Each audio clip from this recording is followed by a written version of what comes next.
Good morning, students.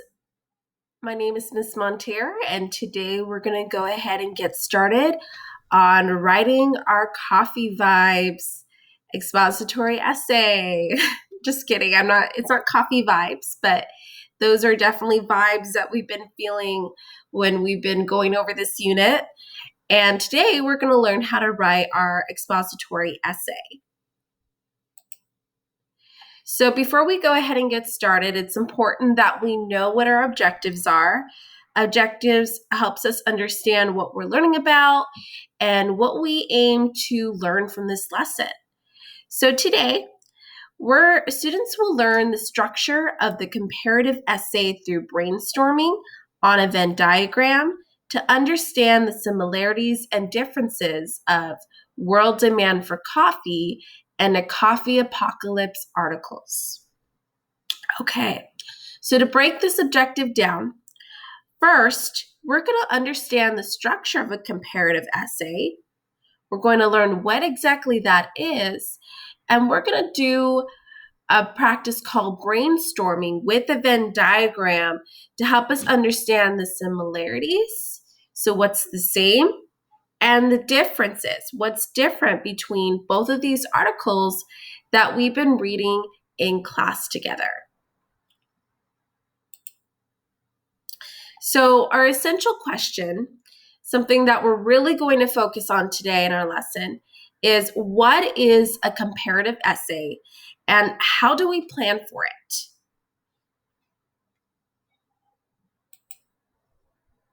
So let's go ahead and do a quick review. So expository texts, what are they? Well, expository texts are nonfiction reading texts that informs readers about a topic, idea, or opinion. So you've seen expository texts throughout your whole school career. You see them in your textbooks. You see them in newspapers or articles, essays, magazines, biographies, autobiographies, and even reports.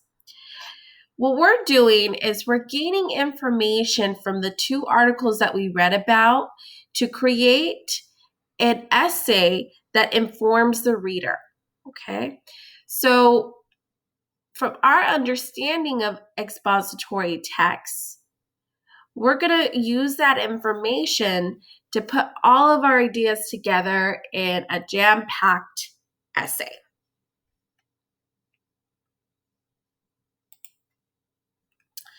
So your writing assignment is the following: a comparative essay. So you will compare and contrast. That means find what's similar and find what's different of the articles titled World Demand for Coffee and a Coffee Apocalypse. This essay should have a well-developed introduction with a thesis statement, body with evidence and examples, and a strong closing paragraph. You want to be sure to use comparative language as you compare and contrast the two passages. So these are words that we can use to find out what's similar and to find out what's different in our essay.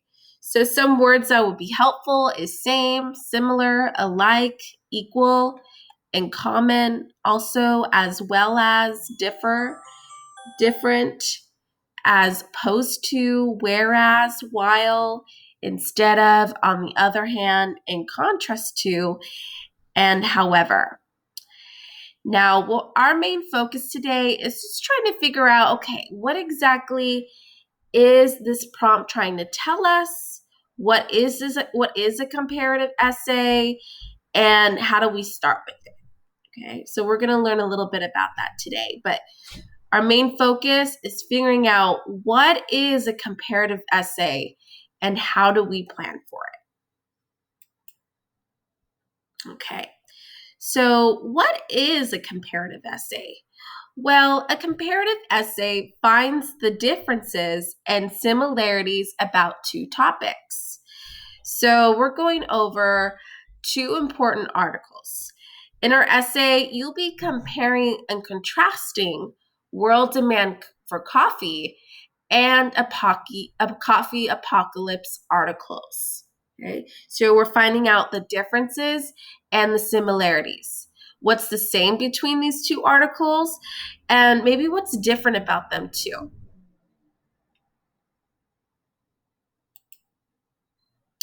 So, how does a comparative structure look like? Well, just like in any essay, you're going to need an introduction. You need that attention grabber, that hook to bring people in. You're going to explain what you will compare, and you'll have a strong thesis statement to support your whole body paragraph. Your 3 body paragraphs is a point-by-point comparison. So you're going to explain one point of comparison before moving on to the next one.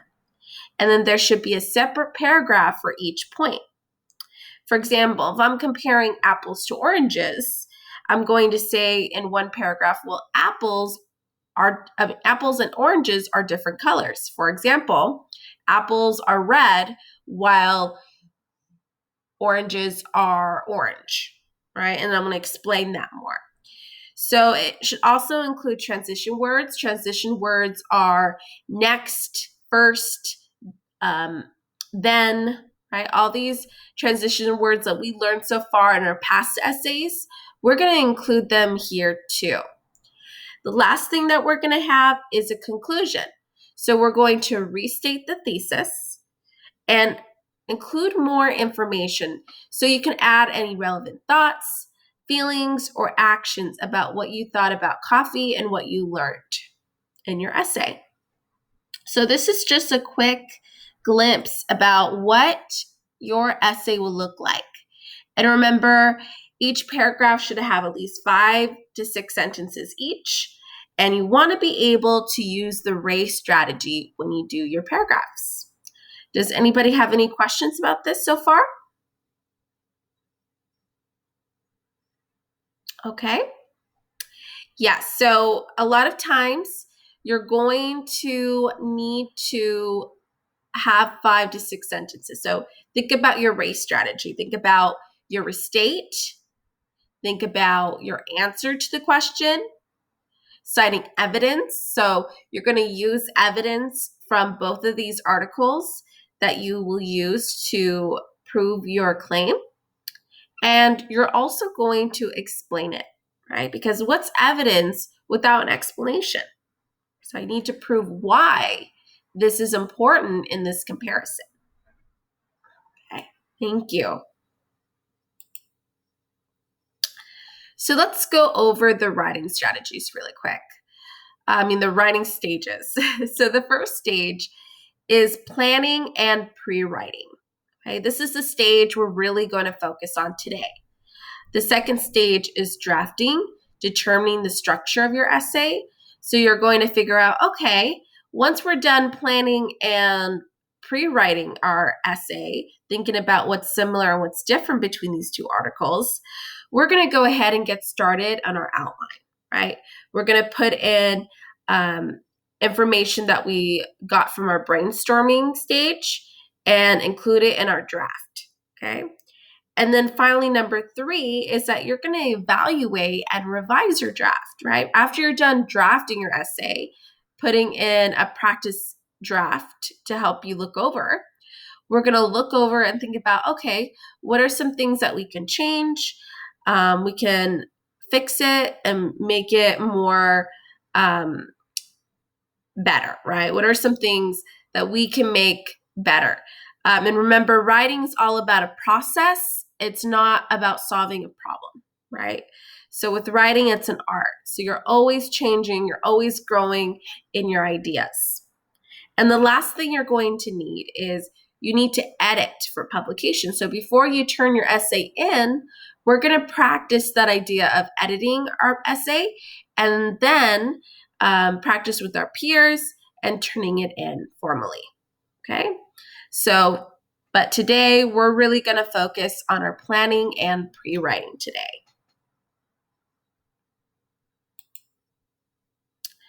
So what exactly will we do in brainstorming?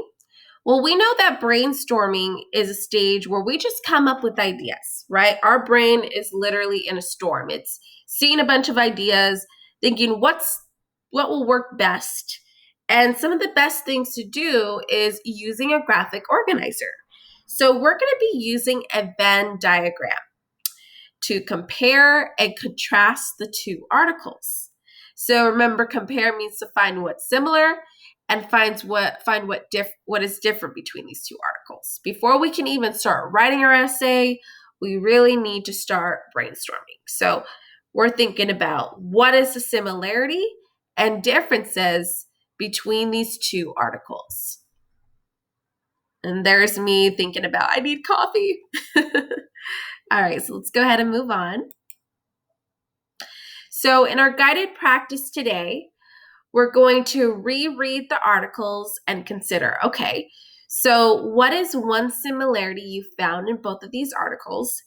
And what is one difference between both of this article? Okay. Once we're done reading our articles, we're going to go ahead and we're going to discuss together. So first, I'm going to model for you our readings of the articles. So let's go ahead and go to Schoology. We'll take a break from there. Go to period. Go to our period. And we're going to go ahead and just do a quick overview of both articles. So let's look at world demand for coffee. I'm going to have you wait for it. So give me a raised hand to let me know that you're here. Okay. Thank you. Thank you, Huskies. All right. So let's go ahead and begin reading. World demand for coffee. So coffee is a drink that has been around for generations. However, with the evolution of the westernized modern-day coffee shop and businesses such as Starbucks, the demand for coffee has grown even larger. Suppliers must keep up with this demand, but sometimes it is not that easy, especially when Mother Nature works against you. Okay, so before I go ahead and move on to the next paragraph, I'm going to think, okay, what is this overall main idea of this story so far? So what I'm going to do is I'm going to underline, okay, so the main idea, the demand for coffee has grown even larger. Okay, so here we're talking about coffee growing, right? The demand for it.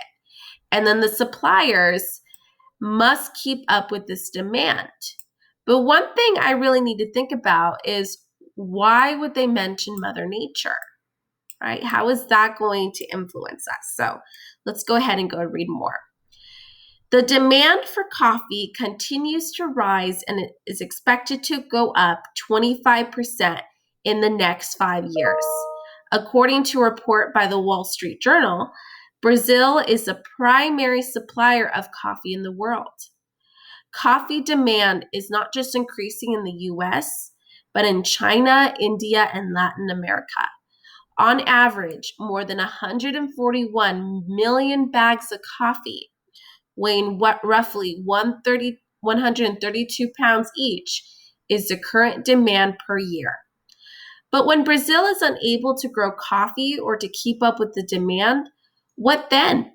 No thanks to recent record droughts, this question will have to be addressed, and buyers will have to look at other places around the world to meet their coffee demands. The largest historical drought on record, recently experienced by Brazil, was shortened coffee supplies by 4 to 7 million bags. So how will this affect coffee buyers? Well, that's important, right? How will this affect it? With a more limited supply of caffeinated gold, buyers can expect coffee prices to soar.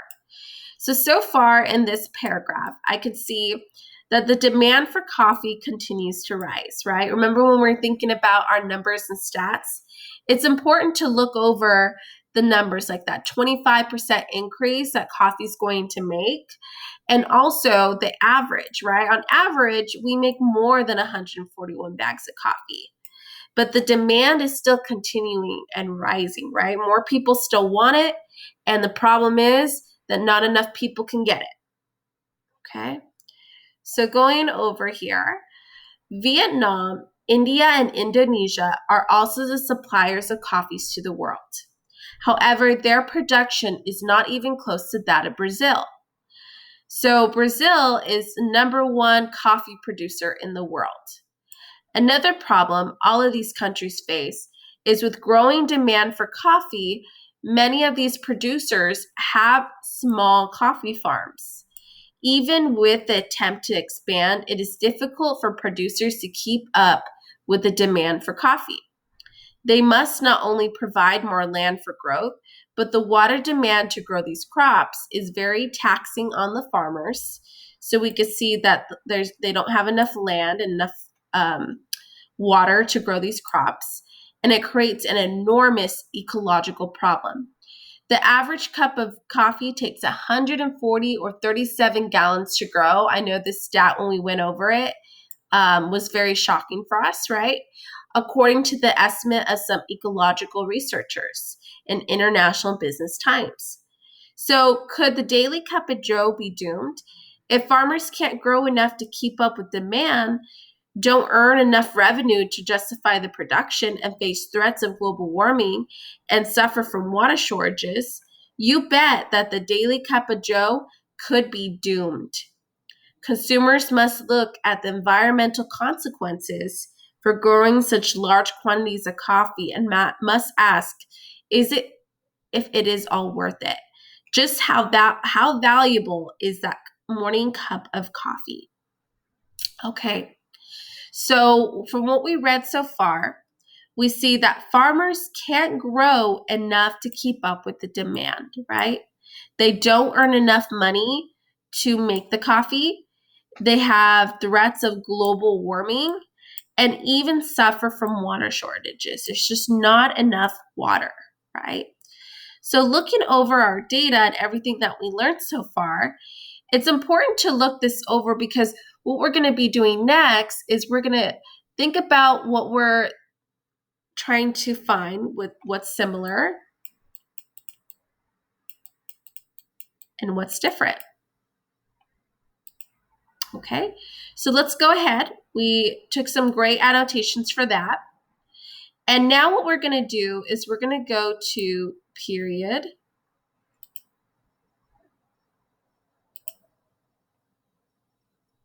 Let me go back to that. Okay, here we go. So we're going to go back to a coffee apocalypse. And let's go ahead and review what we learned today, okay? So a coffee apocalypse. If you're accustomed to your precious cup of overpriced coffee, prepare to pay even higher prices, as coffee shortages are already occurring and will continue to occur with the current climate change crisis. Drought, water shortages, and massive fungus outbreaks are all to blame for the current shortages, okay? So that's important. I remember in the last article, they only said that water shortages, global warming, and coffee farmers not making enough money, right, are the main reasons. But this is the first time I'm hearing about the fungus outbreak, right? It says many people believe this could be a coffee apocalypse. However, Starbucks says people need not worry. So amidst major droughts, it's the first time I'm really hearing about a drought in Brazil, a massive fungus outbreak that hit Central and South American coffee crops, and water shortages that are plaguing many countries who are trying to supplement the coffee shortage. There is a possible light at the end of the tunnel. Starbucks is trying to grow its own coffee. They are growing coffee on a 600-acre coffee farm in Costa Rica. The farm rests at the bottom of a still active Poás volcano and is so large it covers the equivalent of 370 city blocks. The coffee that they are growing is aimed at being resistant to the fungus that is plaguing Central and South American coffee crops. This is great news for coffee lovers. This may help Starbucks avert the coffee shortage crisis. Okay. So what we're learning is that Starbucks is creating its own coffee farm, right? And they are growing a coffee that is resistant. That means that this coffee is going to be strong and it won't be harming their crops. So this might be one solution to the problem. Okay?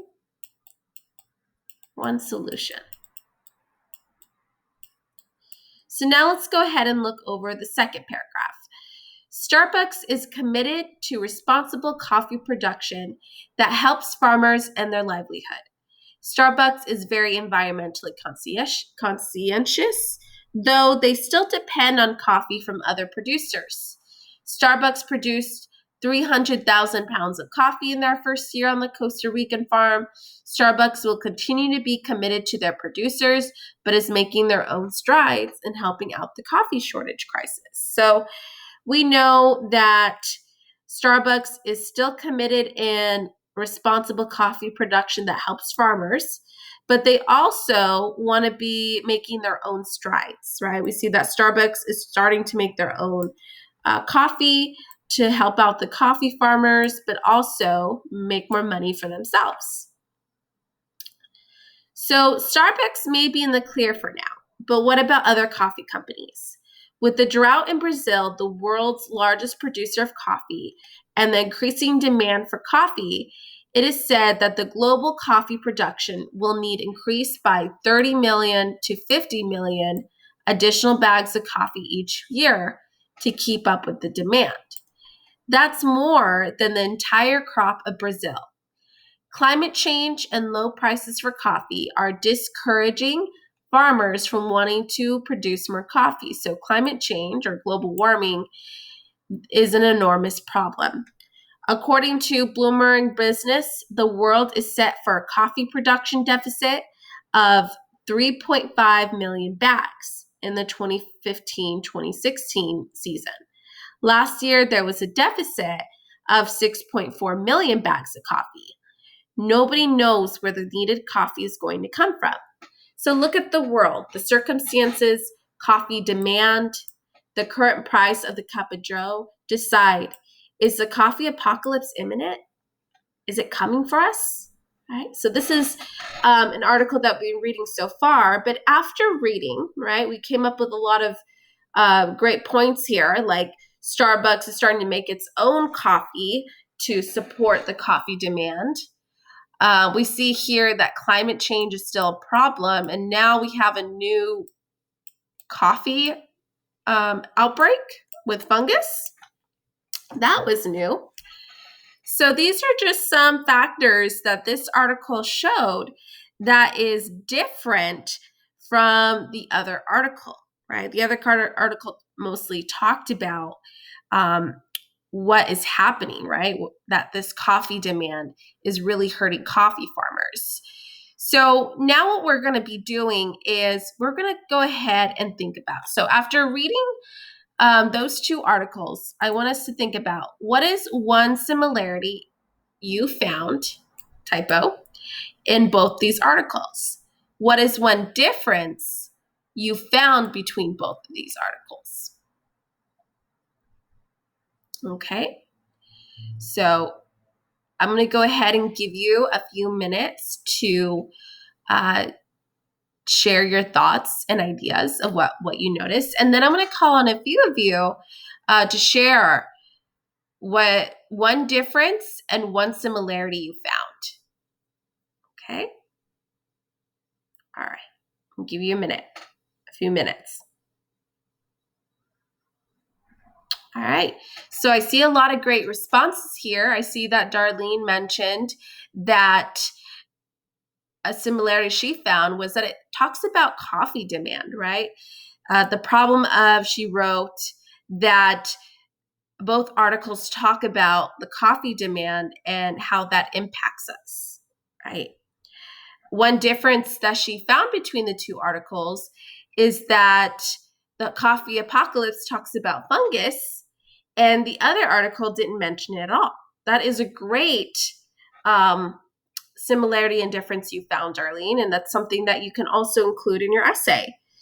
I see Juan put up that he saw that in the first article that we talked about, it uses a lot of stats and numbers that we learned, right? Stats and numbers that contributes to the coffee demand. Absolutely. And then Juan also noticed in the second article that it talks more about Starbucks becoming a, what was that? Juan, I can't read it. Oh, okay. It talks more about Starbucks helping with the coffee demand, that there might be a solution. That's a really great difference that you found. And of course, you put that the main similarity is the coffee demand, right? And what caused it. Absolutely. Well, thank you, Juan and Darlene, for sharing, and all of you that are posting. Make sure that you go ahead and like each other's posts. I'm going to give you a few seconds for that. All right, thank you. So now what we're going to be doing is the following. So your task is to complete the Venn diagram with your team to compare and contrast these two articles, okay? So we already did a little bit of it just right now. And in your breakout room, you're going to work together to find out what you noticed that was similar and different about these two articles. With your group, discuss what are the similarities between both these articles and what are the differences between both these articles. All right, so you're going to have a chance to go in your breakout room in just a moment, but I want you to go ahead and with your group decide, okay, what's the same of both these articles in the middle? So you're going to put that in the middle, and what's different. So whatever is different, you're going to put outside of what the circles are not touching. Okay, once you're finished with that, we're going to go ahead and talk it over. I'm going to be calling your student leaders to see what you talked about in your group and some examples. Okay. All right, so I'm going to go ahead and put you in your breakout rooms now. All right, so now we're in our breakout rooms. I'm going to breakout room 1. Awesome. So what are some things that you noticed that were similar in world demand for coffee in a coffee apocalypse? That's a good idea. You notice that they're both talking about the coffee demand, so you can put that in the middle. Yeah, so that article only talks about that coffee demand, right? Though it doesn't talk about the fungus. So maybe you could put that it doesn't talk about fungus, and then a coffee apocalypse that it does talk about the fungus that's harming the plants, right? Awesome. Great job, everybody. All right, I'm going to go ahead and check on other teams, but you're doing an awesome job. Okay, I'm going to go ahead and close the breakout rooms now. You're all doing wonderful. All right, class. So I'm going to have a few of you share with your student leaders about what you found that was similar and different in both these articles. Okay, I'm going to go ahead and have team 1. Team 1, can you go ahead and share?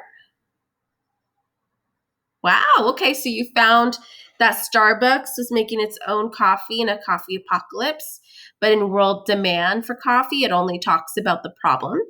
That's really awesome. Thank you, Juan. All right. I see that everybody else has come up, and okay, group 2. Awesome. Thank you, group 2. Group 3. Thank you, group 3. Group 4. Thank you, group 4.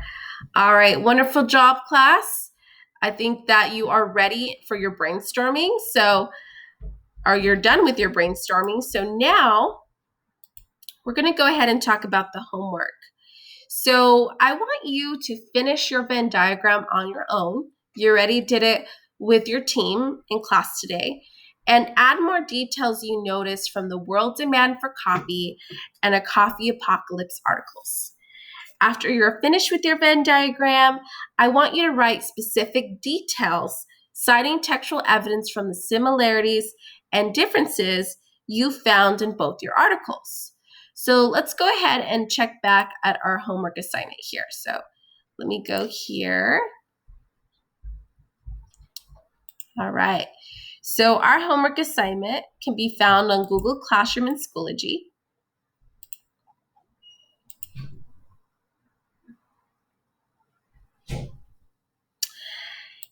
And you have the same Venn diagram that you're going to add more details to. You have your chart that says textual evidence and what you found. That's a key detail of what's similar and what's different. So I have two charts to help you to kind of brainstorm together. And then I have you answer the following question. What are the three main similarities of both these articles that you found? And what are the three main differences? Okay, so you're going to write it out here in your worksheet here in the yellow section where it says answer here. And if you have any questions, you can always message me on Schoology. So remember, this homework is due by tomorrow. And thank you for everything, everyone. So great job today. Does anybody have any questions about the homework so far? No? Okay. All right. You all have a great day. And remember, if you have any questions, just let me know.